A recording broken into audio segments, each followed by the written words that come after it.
میں السلام علیکم بات کر رہا ہوں. میرا تعلق کراچی سے ہے. میرا سوال یہ ہے کہ درگاہوں پہ جانا صحیح ہے یا غلط؟ آپ جواب ارشاد فرمائیں اور رہنمائی کیجیے. جزاک اللہ. مزار پر حاضری بالکل جائز ہے کہ اس میں کوئی ایسی پیچیدگی نہیں ہے. حدیث پاک میں ہے یعنی مضمون اس کا کہ میں پہلے تمہیں قبروں کی زیارت سے منع کرتا تھا، اب اجازت دیتا ہوں کہ قبروں کی زیارت کرو، کہ قبروں کی زیارت دلوں کو نرم کرتی ہے، آنکھوں میں آنسو لاتی ہے. تو مزار میں کیا ہوتا ہے؟ قبر ہی تو ہوتی ہے. تو اب یہ گنبد بن گیا تو حاضری منع ہو گئی، گنبد نہ ہو تو حاضری جائز ہو گئی. تو ایسا کچھ بھی نہیں ہے. تو اولیاء کرام کے مزارات تو بالکل جانا چاہیے، اور جہاں ولی اللہ ہوں، اللہ کے نیک بندے ہوں، وہ دعائیں قبول ہوتی ہیں. جیسے کہ یہاں اس وقت کافی اجتماع کثیر ہے، اور اجتماع مسلمین ہے، مسلمانوں کا اجتماع ہے. اس میں قبولیت دعا کی زیادہ امید ہے جب مسلمان اکٹھے ہوئے ہوں. اچھا، اور پھر کوئی اللہ کا ولی ہو، اس کے قریب میں کوئی دعا مانگی جائے، علماء صلحاء کے قریب میں دعا مانگی جائے، تو یہ تو زیادہ قبولیت کے قریب ہے. تو اب اگر کوئی اللہ کا نیک بندہ زندہ ہو، اس کی دعا کیوں قبول ہوتی ہے؟ کہ اس پر اللہ کی رحمت نازل ہوتی ہے.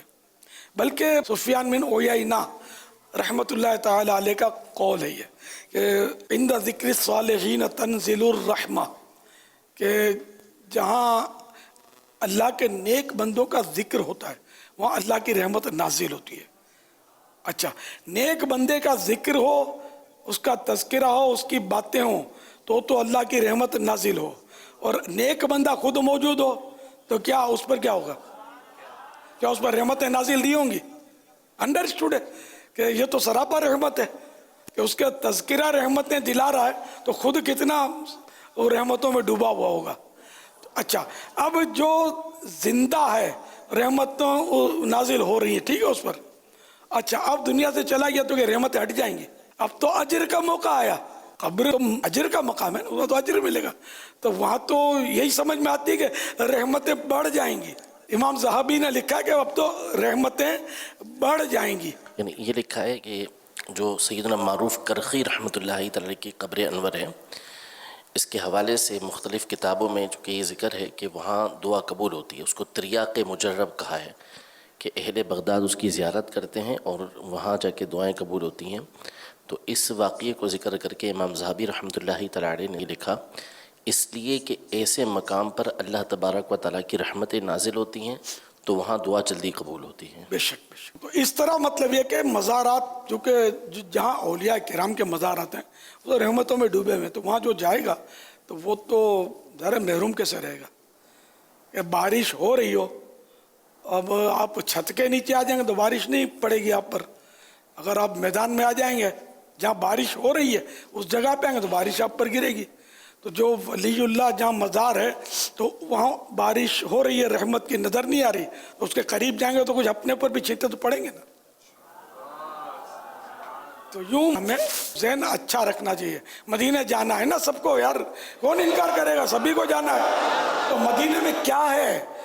میرے محبوب کا مزار ہی تو ہے. مین تو یہ لگے میرے آقا وہاں تشریف فرمائیں، سبز سبز گنبد کے جلوے دیکھنے کے لیے سبھی تڑپ رہے ہیں.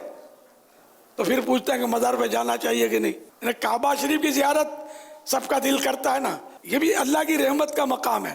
لیکن کعبہ کسی مزار سے ریلیٹڈ ہے، اس لیے اس کی زیارت کو ہم نہیں جاتے.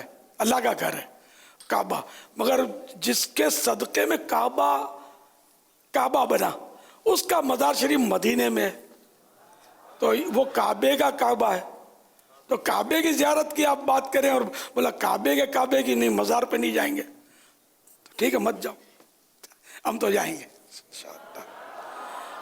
ہے نا.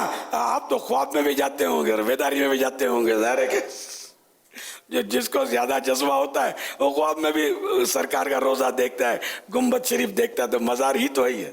اللہ کریم ہم کو عقل سلیم عطا فرمائے. جنت البقیع میں حاضری اور اپنے قبرستان میں ماں باپ کے یہاں لاکھ روکو کسی کو نہیں رکے گا. دنیا بھر کو منع کرتا ہوگا، جب اس کی ماں مرے گی تو بیٹھا ہوگا وہاں قبر پر. یعنی ماں کی قبر پر جاؤ، باپ کی قبر پر جاؤ، اور اللہ کے ولی کی قبر پر نہ جاؤ، یہ کون سا فلسفہ ہے؟ اللہ کریم ہم کو عقل سلیم عطا کرے. دعوت اسلامی میں رہو گے نا تو انشاءاللہ مدینہ مدینہ بغداد بغداد کرتے رہو گے، ورنہ ادھر ادھر چاروں طرف گھومو گے نا تو پھر گھوم جائے گی تو کہیں کے نہیں رہو گے. صلو علی الحبیب صلی اللہ تعالی علی محمد.